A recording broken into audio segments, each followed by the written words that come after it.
Hello दोस्तों, नमस्कार। मेरा नाम है सुमित दुलारे। मेरे YouTube channel air study IQ में आपका स्वागत है।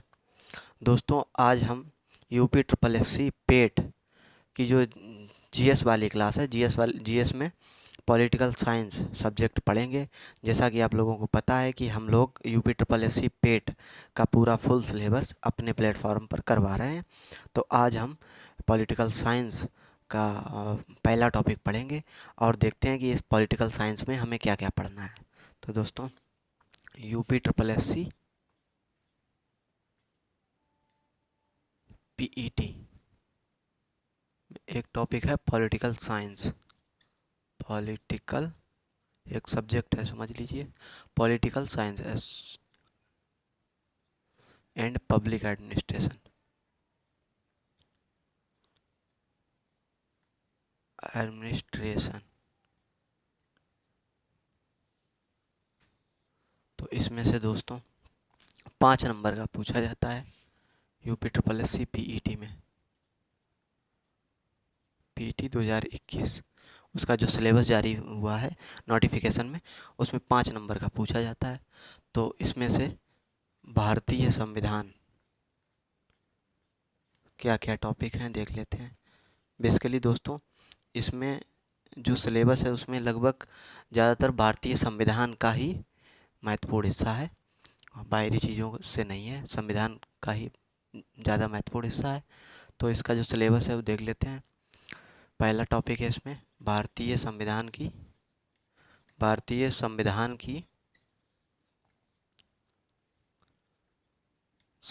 महत्वपूर्ण विशेषताएं।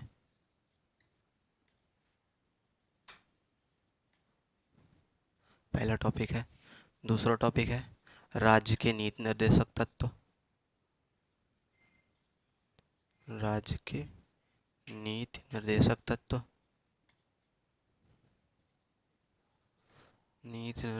तत्व। तीसरा टॉपिक है मूल अधिकार एवं मूल कर्तव्य।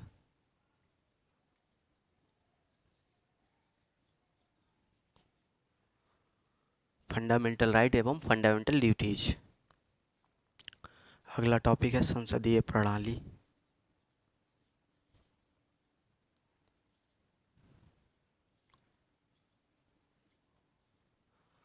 इसके बाद अगला टॉपिक है केंद्र शासित प्रदेश।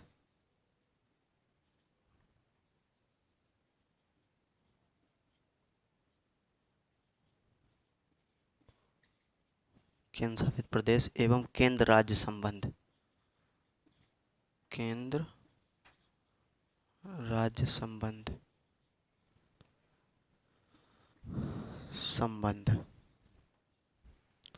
इसके बाद अगला टॉपिक है दोस्तों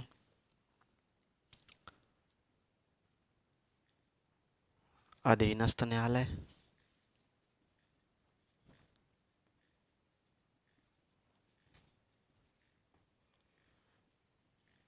एवं सर्वोच्च न्यायालय।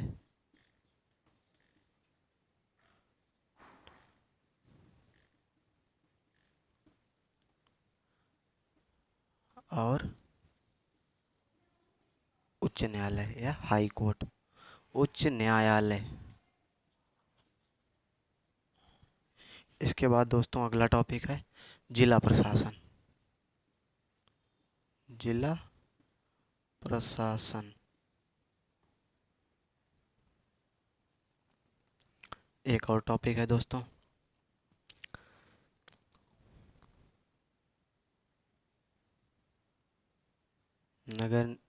नगर निकाय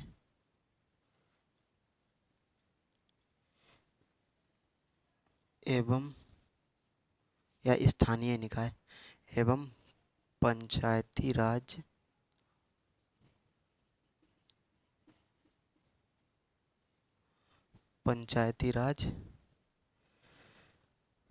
संस्थाएं।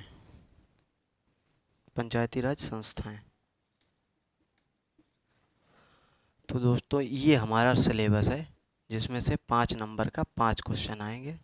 और दोस्तों आप देख लीजिए, कोई बहुत बड़ा सिलेबस नहीं है पॉलिटिकल साइंस से। अगर देखा जाए तो हम अगर सही से पढ़ लेते हैं 10 दिन भी, अगर 2 घंटे 3 घंटे, तो हम आराम से 5 नंबर गेन कर सकते हैं दोस्तों। ठीक है दोस्तों, तो अब हम देखेंगे कि संविधान के बारे में। संविधान है क्या?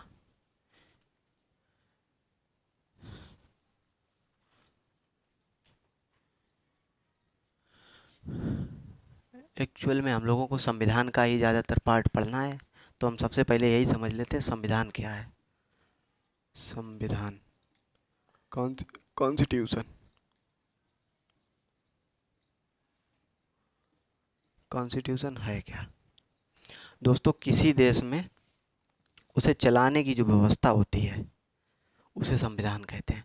जैसे राजाओं के टाइम में अपनी राज व्यवस्था होती थी, उन लोगों के अपने अपने नियम होते थे, अपने कानून होते थे। उसी प्रकार से जिस देश में लोकतंत्र वगैरह होता है, तो उसमें किसी देश को चलाने के लिए नियमों प्लस कानूनों, नियमों और कानूनों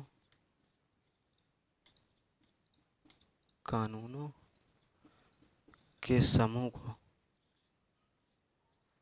नियमों और कानूनों के लिखित या अलिखित, लिखित या अलिखित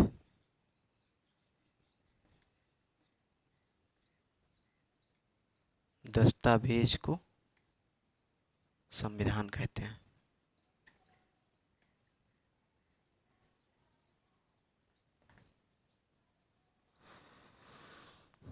नियमों प्लस कानूनों के लिखित या अलिखित दस्तावेज को संविधान कहते हैं।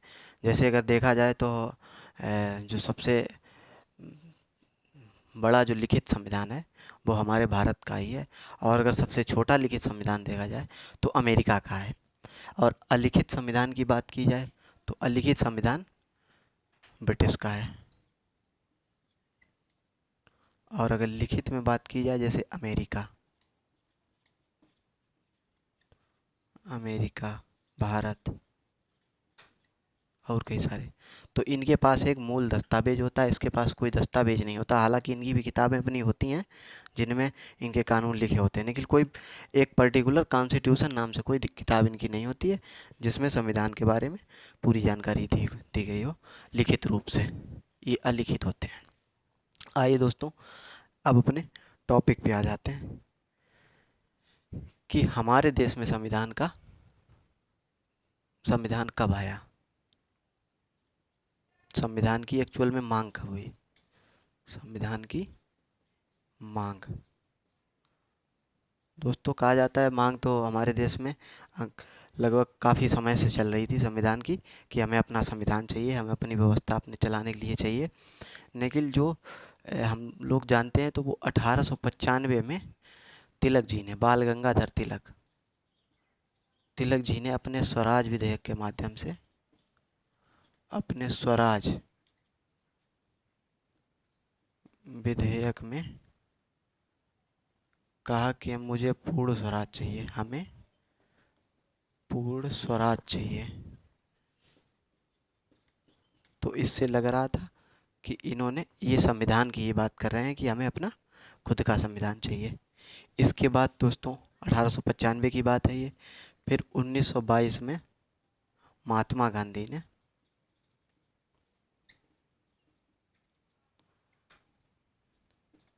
ने कहा कि हमें अपना संविधान चाहिए, और वो हम अपने ही द्वारा लिखेंगे। मतलब जो हमारा संविधान होगा वो भारतीयों के द्वारा लिखा जाएगा। हमारा संविधान भारतीयों के द्वारा, भारतीयों के द्वारा लिखा जाएगा।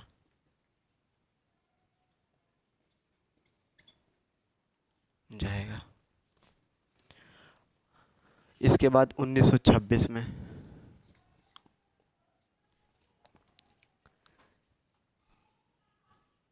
सॉरी दोस्तों 1928 में, इसके बाद 1928 में जो हमारे मोतीलाल नेहरू जी,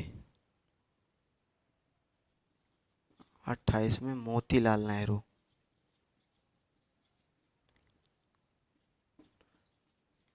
नेहरू जी ने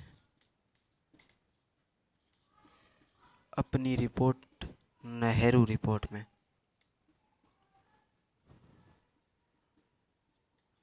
में संविधान निर्माण करने का प्रयास किया।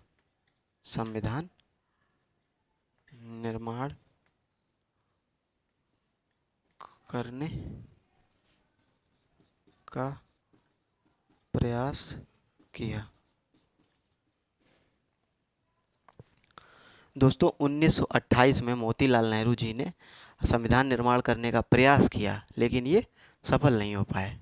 अगर सही तौर पे देखा जाए तो इन्होंने कहा कि हमें अपना ही संविधान बनाना है। इन्होंने काफ़ी चीज़ें अपनी उसमें लिखी उस रिपोर्ट में, लेकिन ब्रिटिश सरकार ने उसको मंजूरी नहीं दी।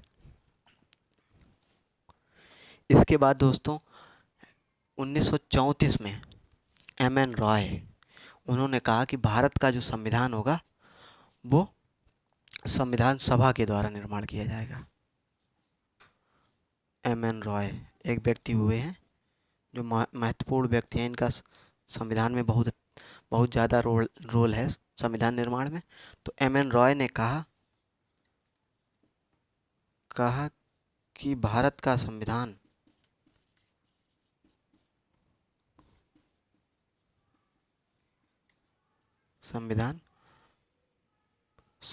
सभा द्वारा निर्माण होगा। संविधान सभा द्वारा निर्माण किया जाएगा।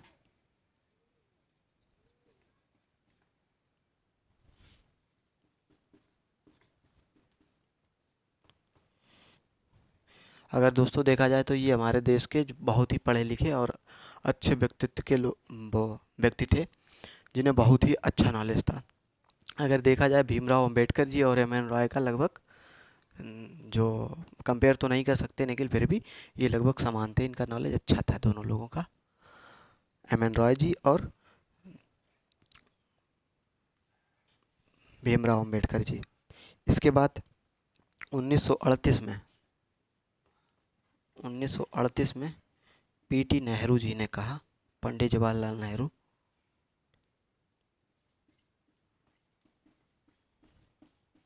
जी ने कहा कि संविधान सभा का निर्माण वयस्क मताधिकार द्वारा, संविधान सभा का निर्माण वयस्क मताधिकार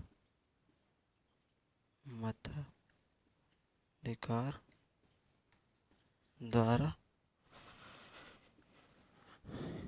किया जाना चाहिए।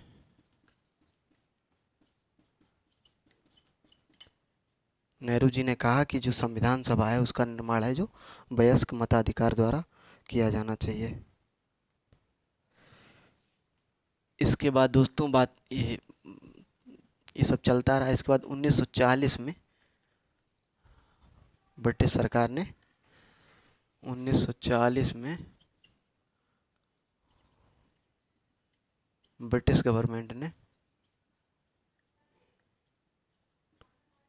अस्थायी रूप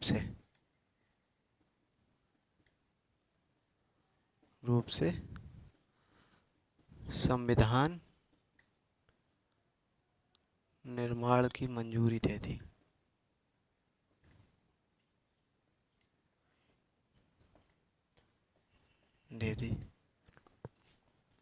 इसके बाद दोस्तों 1942 में क्रिप्स मिशन आया। 1942 में क्रिप्स मिशन,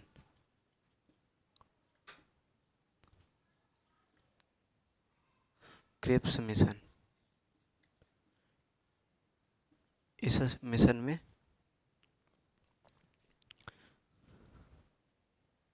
संविधान को पूर्ण मंजूरी दे दी गई। संविधान निर्माण को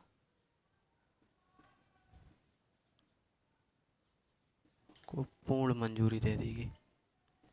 मंजूरी दी गई। इसके बाद दोस्तों 1946 में 1946 में कैबिनेट मिशन योजना आई। क्रिप्स मिशन के बाद कैबिनेट मिशन योजना आई। इसमें कहा गया कि संविधान सभा का निर्माण कर सकते हैं, संविधान सभा का गठन कर सकते हैं।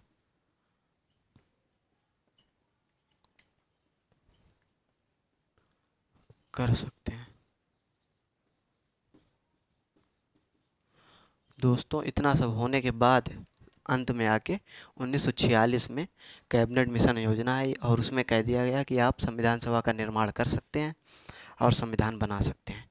तो दोस्तों फिर इसके बाद हमारी संविधान सभा बनी और अंततः 2 साल 18 माह 11 दिन में हमारा संविधान निर्माण हो गया। जो संविधान निर्माण में समय लगा 2 साल 11 माह और 18 दिन का समय लगा। तो ये तो दोस्तों हमारे देश में संविधान की मांग चल रही थी और कैसे कैसे संविधान को निर्माण को मंजूरी दी गई, किस किस सन में किसने किसने संविधान की मांग की। तो ये सब जानकारी हमने आपको दी। तो दोस्तों अगली क्लास में हम पढ़ेंगे कि संविधान के महत्वपूर्ण तत्व, कि हमारे संविधान में क्या है, नागरिकता क्या होती है, मूल अधिकार क्या है। 2-3 चीज़ों के बारे में हम पढ़ेंगे दोस्तों। इसके बाद दोस्तों हम आपको बताना चाहेंगे कि हमारे प्लेटफॉर्म पर सभी विषयों से रिलेटेड क्लासेस UPSSC पेट के लिए लगातार पढ़ रही हैं। तो दोस्तों हमारे चैनल को सब्सक्राइब कीजिए, लाइक कीजिए और कमेंट कीजिए। धन्यवाद।